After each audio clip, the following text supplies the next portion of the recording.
Food વિભાગે ફરીથી સપાટો બોલાવ્યો। 15 દિવસ પહેલા સીલ કર્યા હતા 2 ગોડાઉન। ગોડાઉનના માલિક હાજર થતા તપાસ શરૂ કરી। શંકાસ્પદ તેલ અને ઘીના નમૂના લીધા। માલિક હાજર થતા ફૂડ વિભાગે ગોડાઉનના સીલ ખોલી અને તપાસ હાથ ધરી। ફૂડ વિભાગે અંદાજિત 16,809 કિલો ઘી અને 388 કિલો તેલનો જથ્થો સીઝ કર્યો। ફૂડ એન્ડ ડ્રગ્સ વિભાગે 51.25 લાખનો શંકાસ્પદ માલ સીઝ કરી અને આગળની તપાસ હાથ ધરી। भरमार अंगे विपक्षना नेताना गंभीर आरोप। एएमसीना विपक्ष नेता शहजाद खान पठाणना आरोप। फूड विभाग योग्य तपास न करतुं होवानो आरोप लगाव्यो। छेल्ला 3 वर्षमां मात्र 464 फूड चेकिंग कराया। 1685 रजिस्टर रेस्टोरंट सामे 464 નું चेकिंग। अहमदाबाद म्युनिसिपल कॉरपोरेशन के अंडर में और अहमदाबाद म्युनिसिपल कॉरपोरेशन ने जिन्हें लाइसेंस दिया गया है, ऐसे अहमदाबाद शहर में 1685 होटल और रेस्टोरेंट चल रहे हैं जो कि अहमदाबाद म्युनिसिपल कॉरपोरेशन में लिस्टेड है। आरोग्य विभाग जो फूड चेकिंग करता है, उस विभाग के द्वारा पिछले 3 वर्षों में सिर्फ और सिर्फ 464 रेस्टोरेंट के फूड का सैंपल लिया गया है। यानी कि एक साल के आप एवरेज लगाइए तो 1685 में से सिर्फ 154 रेस्टोरेंट के फूड चेकिंग की गई है। 1531 रेस्टोरेंट और होटल की चेकिंग ही नहीं की जाती हो।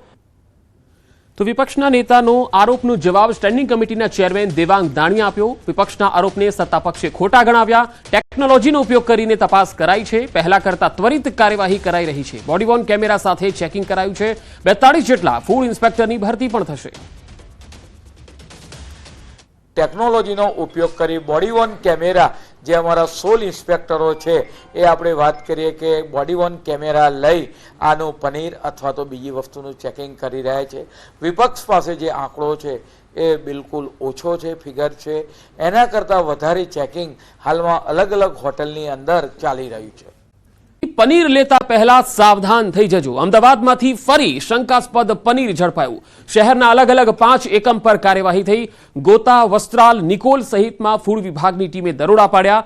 गोतानी कृष्ण डेरीमांथी 199 किलो पनीर सीज करायुं। Jivraj park 11 kilo paneer seize करवामां आव्युं। वस्त्रालमांथी 119 किलो पनीरना गोडाउनमांथी तेने जप्त करवामां आव्युं। तो गोतामां डेरी રીચ आइस्क्रीममांथी 35 किलो पनीर पकड़ायुं।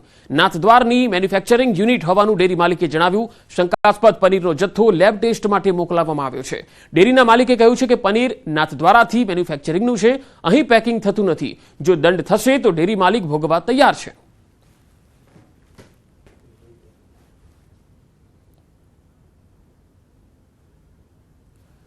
તો ભેળસેળિયા તત્વો હવે सावधान थई जजो। फूड विभागे कार्यवाही शरू करी छे अने फूड विभागना अधिकारी भाविन जोशीनुं निवेदन 3 दिवसमां 1.5 लाखनुं पनीर जप्त करायुं छे। 3 दिवसमां 500 किलोथी वधु पनीर सीज करवामां आव्युं।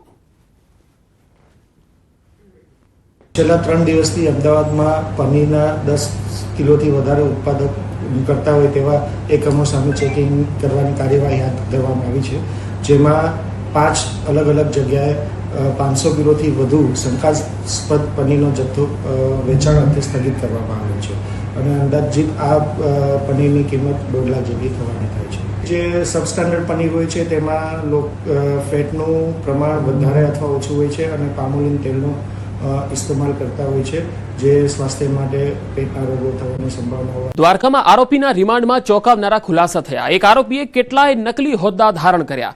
નકલી એડિશનલ કલેક્ટરના નામનું બોર્ડ લગાવ્યું હતું। આરોપી પાસેથી રેવન્યુ કમિશનરના નકલી કાર્ડ મળી આવ્યા।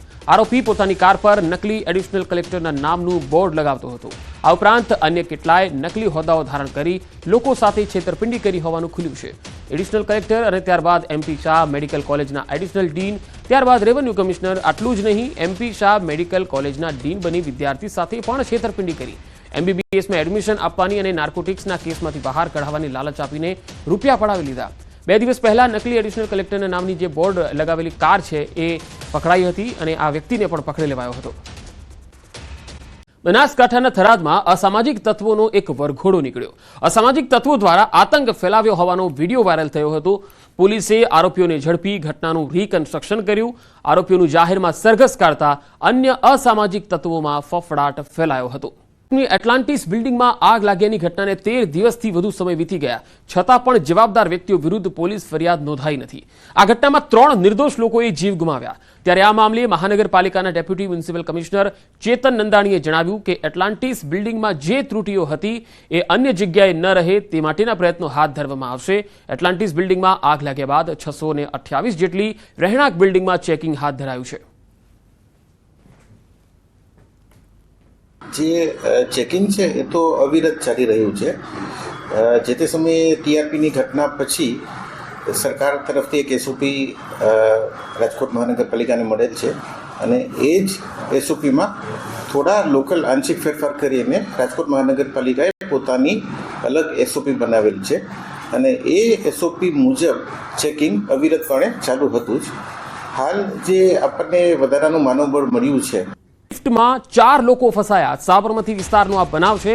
મૈત્રી સર્કલ પાસે આદિત્ય એવન્યુમાં આ બનાવ બન્યો. ફાયરની ટીમે સ્થળ પર પહોંચી તમામને રેસ્ક્યુ કર્યા છે. અમદાવાદના સાબરમતીમાં લિફ્ટમાં 4 લોકો ફસાયા હતા. મૈત્રી સર્કલ પાસેનો આ બનાવ આદિત્ય એવન્યુમાં આ બનાવ બન્યો. ફાયરની ટીમે સ્થળ પર પહોંચી અને તમામને રેસ્ક્યુ કર્યા હતા. તસવીરમાં જોઈ શકાય છે કે તમામ લોકોને ફાયર વિભાગ રેસ્ક્યુ કરી રહ્યા છે. આ 4 લોકો આદિત્ય એવન્યુની લિફ્ટમાં ફસાયા હતા. તરત ફાયર બ્રિગેડને જાણકારી આપવામાં આવી અને તમામ જે ફસાયેલા લોકો હતા તેમને બહાર કાઢવામાં આવ્યા. આવા બનાવો જે છે એ હવે ધીરે ધીરે સામાન્ય બનતા જઈ રહ્યા છે. જે લોકો એવી સોસાયટીઓમાં રહે છે કે જ્યાં લિફ્ટમાં તેમને વારંવાર ચઢ ઉતર કરવું પડતું હોય તો સોસાયટીની જે કમિટી હોય છે અથવા તો સોસાયટીનું જે એસોસિએશન હોય છે એ તમામ લોકોએ આ જે લિફ્ટ હોય છે જે રોજિંદી તેમના ત્યાં વપરાતી હોય છે એનું મેન્ટેનન્સ સમયસર કરાવવું ખૂબ જરૂરી છે, નહીં તો આ પ્રકારના બનાવો બની રહ્યા છે. વધુ માહિતી મેળવીએ સંવાદદાતા ઋત્વિજ સોની જોડાયા છે. ઋત્વિજ, સાબરમતી વિસ્તારનો આ બનાવ કેવી રીતે તમામને રેસ્ક્યુ કરવામાં આવ્યા હતા અને સ્થાનિક લોકોનું શું કહેવું છે?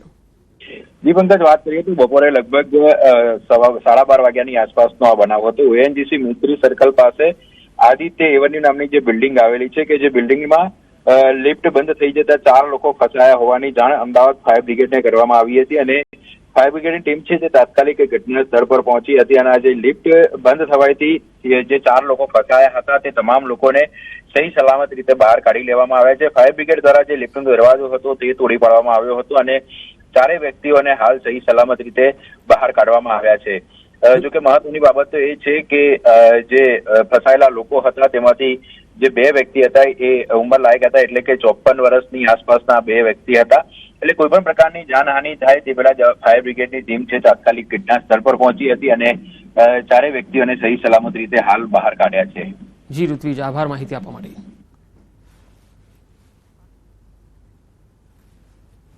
તો લિફ્ટમાં 4 લોકો ફસાયા હતા. ફાયર બ્રિગેડે આ તમામ લોકોને રેસ્ક્યુ કરી લીધા છે.